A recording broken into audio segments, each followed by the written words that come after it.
6월 지방선거를 앞두고 KBS가 유권자들의 폭넓은 알 권리를 위해 마련한 도지사 선거 예비 후보 연속 대담입니다. 이번 주엔 국민의힘 경선 후보들을 만나보고 있는데요. 오늘은 국민의힘 예비 후보로는 마지막으로 장성철 후보와 이야기 나눠보겠습니다. 안녕하십니까? 네, 안녕하십니까? 먼저 오늘 안타까운 소식을 전해드렸는데 저희도 위로의 말씀을 전해드리고요. 또 이렇게 감사합니다. 어려운 상황임에도 나와주셔서 고맙습니다. 약속이기 때문에 공인의 약속이니까 맞습니다. 네. 첫 번째 질문 드릴게요. 네. 이번 지방선거에 이제 도지사 후보로 출마를 하셨습니다. 네. 어떤 이유에서입니까? 지금 제주가 겪고 있는 코로나19의 위기 상황, 매출 부진, 이전부터 있어왔던 저성장의 위기, 또 코로나19 상황과 맞물려서 심화된 자산 격차, 주택 가격의 급증, 이런 복합적인 위기 상황이 우리 제주에 있는데요. 이런 복합적인 위기 상황을 돌파하기 위해서는 실제로 문제를 해결하고 성과를 낼 수 있는 그런 실용적인 리더십이 필요한 때다 이렇게 보고요. 저 장성철이가 지난 시민운동, 공직생활, 기업 경영 그리고 정치활동 등을 통해서 다양한 현장에서 익힌 문제 해결의 실용적 리더십을 갖췄다고 생각해서 제가 감히 제주 도정을 맡아보겠다 이런 결심하고 출마를 했습니다. 이번이 공직선거 5번째 도전이세요? 예. 네. 그럼 지난 4번의 선거에서 도민들의 선택을 받지 못한 이유 스스로는 어떻게 평가하고 있습니까? 하나하나 짚어봐야 되는데요. 98년에 제가 도의원 선거를 나왔어요. 32살에.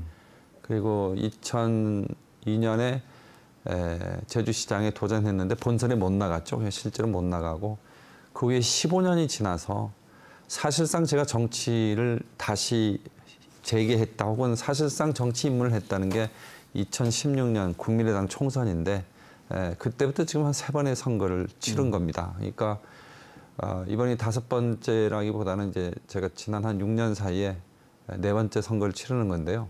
제가 선거를 치르면서 3가지 원칙을 지켰어요. 하나는 돈에 의존하는 조직 선거는 하지 말자. 그래야 깨끗한 선거를 해야 깨끗한 정치가 가능하니까요. 두 번째는 정책과 메시지 이 중심에 그게 곧 도민의 삶이니까 그런 정치 선거를 하자. 세 번째는 현장을 우선 챙기자.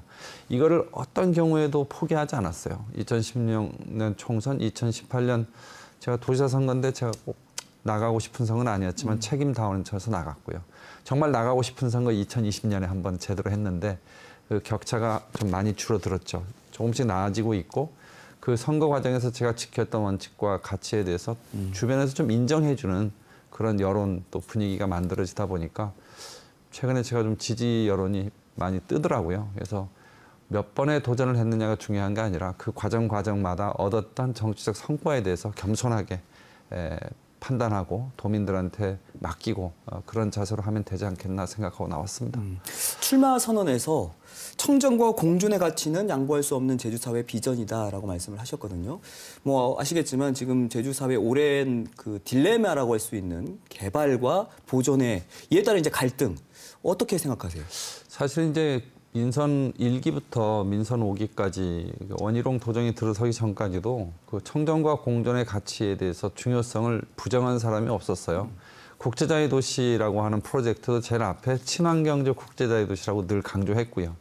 환경을 잃으면 제주는 모든 걸 잃는다는 거에 대해서 아무도 이의 제기를 하는 사람이 없었습니다. 그럼에도 불구하고 2014년 이전의 도정과 2014년 이후의 이도정의 확연한 차이는 그 청정과 공존의 가치를 가장 중요한 도정의 아젠다로 삼고 했기 때문에 이제부터 그 이전의 개발과 성장과 양적 성장에 치우쳤던 방향에서 좀 더 이 청정에 대한 자연 자원의 가치 보존에 대한 기준을 명확히 해서 앞으로 가는 것이 실질적인 성장을 도모할 수 있는 전략이기도 하고 제주가 지탱 가능할 수 있는 방향이기도 하기 때문에 이게 한 100년 이상은 청정과 공존의 가치는 지속돼야 되지 않겠는가 하는 그런 차원에서 제가 말씀을 드린 겁니다.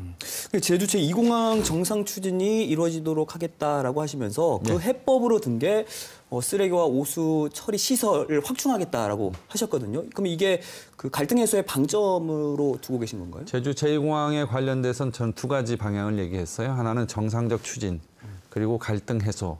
이게 동시에 진행이 돼야 된다.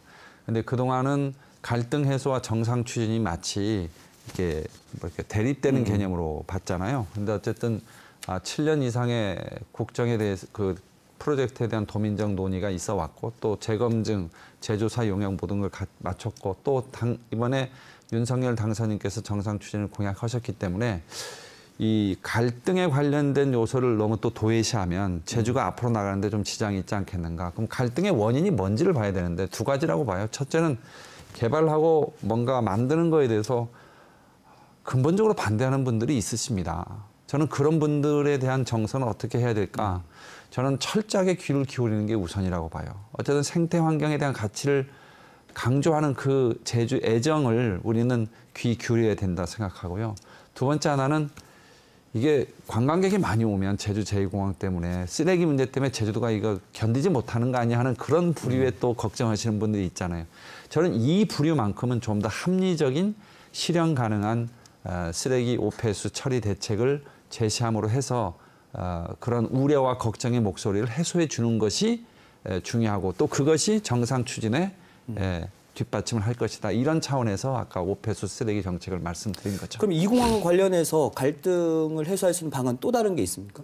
가장 중요한 것은 제주 제2공항에 대한 오해를 푸는 거죠. 예를 들면 이제까지는 제주 제2공항 하면 뭐 여러 가지 장단점을 비교했는데 저는 가장 안전한 공항이라고 봅니다. 기존 제주 공항은 활주로가 동서 활주로예요. 그런데 제주도는 바람이 북풍, 남풍이 불잖아요. 그러니까 오고 내릴 때 늘 옆바람이 불어서 비행기가 불안한 공항입니다. 그런데 다른 김포라든지 김해라든지 국내 공항들은 거의 다 남북 활주로인데 제주도만 동서거든요. 전 이 문제를 근본적으로 해결하려면 남북 활주로가 필요한데 성산 지역의 입지 예정인 제주 제2공항은 기본적으로 남북 활주로로 돼 있기 때문에 가장 안전한 공항이고 그게 또 여객 운송 인프라고 물류 산업의 인프라이기 때문에 이러한 장점들을 도민들한테 아주 솔직하게 설득하고 홍보하는 것이 우선이고 두 번째는 아까 말씀드렸던 이런 그 갈등에 관련된 요인들을 정확하게 보고 진단하고 그에 대해서 대처하는 것.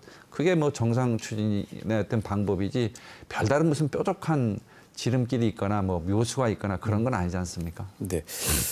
또 하나의 질문을 드려보면 도민 주거 안정 핵심 프로젝트 이걸 또 공약으로 세우셨거든요. 예. 이게 어떤 내용인가요? 지금 제주 사회가 겪고 있는 이 위기, 복합적인 경제 위기, 사회 위기, 통합의 위기, 자산 격차에 따른 소득 불균형의 위기 이런 걸 해결하는데 제일 첫 번째도 주거고 두 번째도 주거고 세 번째도 전 주거라고 생각합니다. 주거비가 전국에서 가장 싸고 가장 고품질의 주거를 할 수 있을 때라야 청년이 올 것이고 청년이 모여들어야 기업이 옵니다. 왜? 유휴 노동력이 있어야 기업이 오거든요. 노동력이 없는 곳에 기업 유치 불가능합니다. 그래서 주거 안정이 곧 제주 경제의 성장에 가장 지름길 되는 핵심 요소라고 보고 주거 안정 프로젝트로 명칭을 혼디라고 붙였는데요.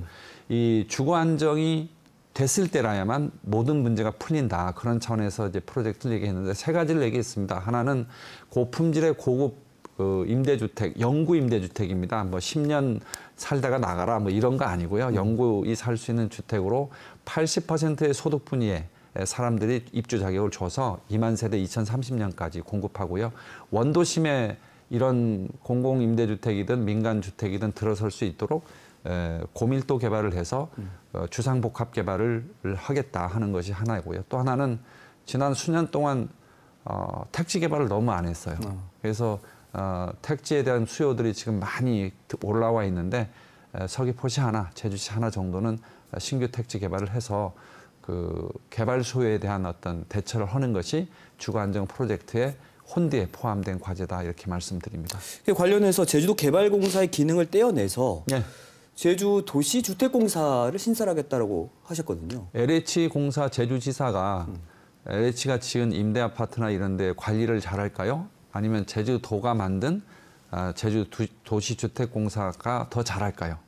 당연히 후자죠. 왜? 민선도지사가 우리 옆에 있잖아요. 도지사가 주민들의 민원을 해결하기 위해서 주택도시공사의 경영에 신경을 쓰기 때문에 외국의 주요 도시들은 대부분 중앙정부가 그런 주택 공급 기능을 집행 기능을 하지 않습니다. 그래서 지방정부가 주도해야 되고 그 기능을 특화된 공기업, 제주 도시주택공사로 해야 되고요. 서울도 서울주택공사가 있지 않습니까? 요새 오세훈 시장 열심히 하시는데 그런 제도 제주도가 먼저 더 치고 나갔어야 되는데 사실 좀 늦었죠. 그런 공약했습니다. 네. 1차 산업과 관련해서는 또 생산자 조직화에 기반을 둔 경쟁력 강화를 공약으로 거셨습니다. 제가 경신년 할 때부터 현재까지 일관되게 연구해왔던 주제인데요. 개별 농가들이, 개별 생산자들이 서로 경쟁하고 싸우는 시스템 놔두고 어떠한 그 정책도 전 효과가 없다고 하는 게 지난 수십 년 동안 농정의 경험이에요. 다시 말하면 농산물은 가격이 올랐다고 해서 공급을 갑자기 할 수가 없어요. 일반 상품하고 달라요. 공산품하고 다르거든요. 그러면 결국은 생산자들이 서로 싸우는 시스템 하에선 시장 교섭력을 가질 수 없기 때문에 생산자 조직화를 통해서 출하량을 조절하고 출하량을 조절해서 농산물 가격을 안정화하는, 그래서 농가 소득의 안정화를 기할 수 있는 그런 방향으로 가야 되는데, 그런 생산자 조직화를 가능하게 하기 위해서는 지방 농정의 역할이 굉장히 중요하고요. 생산자 단체를 뒷받침하고 또 생산자 단체가 생산자 개개인하고 밀착할 수밖에 없게끔 유도하는, 인센티브를 제공하거나 페널티를 제공하는데, 읍사무소에서 개별 농가한테 심사하는 이런 지원제도 없애야 되고요. 개별 농가에 대해서 생산자 조합을 통해서 지원이 되게끔 하고, 행정은 그거에 대해서 지원하되 체크할 수 있는 감사위원회 왜 뒀습니까? 그런 제도를 해서 생산자가 조직화를 통해서 권리를 확보할 수 있는 그런 방향으로 가는 것이 농업, 수산업, 축산업 다 마찬가지입니다. 1차 산업 전체에 관통하는 그런 정책 방향이다, 이렇게 말씀드립니다. 그래서 또 시장 친화적 산업 정책을 약속을 하셨습니다. 이것도 어떤 내용이죠? 제가 만약 도지사가 되면요, 이제까지의 산업 정책하고 근본적으로 다르게 할 거예요. 이제까지는 제1차 제주도 국제자유도시 기본계획 할 때도 저기 첨단과기단지에 들어서는 업종을 두 가지로 제한했어요. IT하고 BT. 나머지는 못 들어갔어요. 그러다 보니까 업종을 제한하는 거를 우리 도정이 했단 말입니다. 그러다 보니까 그 외에 다양한 업종들이 오고 싶어 하는데, 또 R&D, 또 4차 산업혁명, AI, 인공로봇, 또 그 에너지 이런 쪽에 관련된 업체들이 다 오고 싶어 하는데 못 없거든요. 그건 뭐냐면 제주도 행정이 직접적으로 나서서 업종을 규정하지 마라. 뭐 아주 근본적으로 안 되는 업종 몇 개 빼고. 그래도 어떤 기준은 있어야 되지 않을까요? 그럴 필요가 없어요. 그리고 그 영역을 나누는 게요, 행정에서는 가능할지 모르지만 현장 기업하시는 분들한테 사장님 하시는 업종이 IT입니까? 에너지 사업입니까? 구분 못합니다. 바로 그런 부분들이 시대에 뒤떨어진 방향이라서 시장 친화적이라고 하는 건 뭐냐면, 기업이 원하는 규제나 지원을 해줘야 되는데, 첫째, 법인세. 제가 공관위 면접을 할 때요, 제주 그 특별법에 10년 동안 법인세 면제가 돼 있는데, 투자진흥지구에 30년 하자. 두 번째, 부동산 거래세, 기업에 투자된 기업의 부동산 거래세, 이거는 폐지해달라. 세 번째, 그 관련된 인프라 제대로 좀 투자해달라. 그리고 규제 적극적으로 풀어달라. 이 네 가지만 제대로 하면 천혜의 자연환경과 휴양지로서의 장점을 살리면 최소한 제주도는 R&D와 관련된 세계 최고의 산업의 메카로 성장할 것이다. 제가 도지사가 되면 정진석 의장님 꼭 건의할 테니까 좀 도와달라, 그렇게 말씀드렸습니다. 네, 알겠습니다. 또 도로 확대 반복에서 벗어난 친환경적 도로교통체계 구축을 또 공약으로 내거셨거든요. 혹시 구체적인 밑그림이 있습니까? 주차장 늘리면 도로 늘려야죠. 도로 늘리면 주차장 늘려야죠. 언제까지 할 겁니까? 그리고 제주도 땅 그렇게 많습니까? 제가 제주도 지역에 중산간 순환도로 만드는 거 반대하는 논평을 냈었는데요. 제가 도지사 되면 그 전면 보류하고 도민적 논의 거쳐서 가능하면 억제할 거고요. 도로를 그럼 더 건설하지 않아도 되는 그런 교통 시스템이 뭐냐? 저는 철도에 눈을 돌려야 된다고 생각을 하고요. 그런 철도를 통해서 자가용 교통 수요 흡수해서 자가용 교통 수요가 더 이상 늘어나지 않은 더 편리하고 경제성 있는 교통수단을 제공하는 것이 첫 번째고, 두 번째는 기존의 도로를 제대로 효율적으로 쓰자. 여러분, 일주도로 있었어요. 갑자기 국도대체우회도로 생겼어요. 그러더니 경관순환도로 또 생겼어요. 애저로 같은. 이거 언제까지 이렇게 도로를 넓힐 겁니까? 저는 이런 도로에 대해서 투자하는 돈이면 친환경적 교통수단 도로 체계를 구축해서 제대로 된 교통의 효율화도 도모하고 읍면 지역의 생활권의 활성화도 도모할 수 있는 그런 방향으로 충분히 가능하다 생각합니다. 네. 또 눈길을 끄는 공약 중에 하나가 이 공공의 독과점적 수익 사업을 통한 자주재원 확충이거든요. 예. 근데 기억을 좀 되짚어보자면 예. 지난 그 지방선거였죠. 그때 후보님께서 친환경적 케이블카 또 외국인 카지노의 어떤 공기업화 이걸 얘기를 하셨단 말이에요. 이게 어떤 연장선상에 있는 겁니까? 아유, 저에 대해서 관심 많이 가져서 감사하고요. 독점이 중요하고 공공이 중요해요. 제주도에서 갖고 있는 독점적인 사업들은 특정 사기업의 이윤으로 가는 건 전 안 된다고 생각합니다. 만약에 우리가 케이블카를 통해서 제대로 된 경관 상품을 만들라고 했을 때 그 경관의 자산의 주인은 누구냐? 도민이고 그 도민의 권리를 관리할 수 있는 권한을 위임받은 게 도정이기 때문에 그런 친환경적 케이블카를 통한 수익 사업을 하게 된다면 그건 당연히 공기업이 해서 그 수익금을 일반 재원으로 들어오게 해서 재정 확충을 해야 된다고 생각을 하고요. 카지노 부분도 사실은 뭐 제가 그 지난 도정에 대해서 좀 평가해서 이 부분은 좀 의견이 좀 다르긴 한데 제주도가 만든 공기업이나 이런 쪽에서 합작을 할 수도 있고요. 경영 능력의 문제 때문에 또 공기업이 직접 할 수도 있는데 저는 그런 카지노 인허가권을 갖고 있는 자치단체가 제주도가 유일하지 않습니까? 다른 데는 다 장관이 갖고 있는데 이러한 인허가권도 전 공공의 자산이라고 생각하기 때문에 그런 걸 그 어떤 사기업한테 모든 허가권을 주는 것보다는 공기업을 통해서 경영 수익을 도모할 수 있다면 사업의 타당성이 있다면 전 해야 된다고 생각합니다. 지금부터 좀 짧게 말씀해 주십시오. 그 4.3의 완전한 해결을 위한 공약도 내거셨죠? 지금 오영훈 의원이 통과시킨 4.3 특별법은 첫 번째도 보상이고 두 번째도 보상이고 세 번째도 보상 아니에요. 근데 그 보상의 기준도 9천만 원 해서 아주 명확한 명분이 있는 그런 기준도 아니고요. 그래서 대법원 판결 금액으로 1억 3,200만 원 상향 조정하자는 게 제 주장이고요. 추가 진상조사의 문제, 현재 또 보상에 관련돼서 사망 희생자와 생존 희생자에 대해서 차등 지급하는 문제, 가족관계 특례 문제가 제대로 해소되지 않은 문제, 또 추가 진상조사와 관련해서 정부가 직접 조사 직렬의 공무원을 활용해서 정부에 의한 직접 조사가 이루어지지 않은 문제, 전 이런 문제들이 한꺼번에 제가 도시화 되면 의제를 만들어서 법안 만들겠습니다.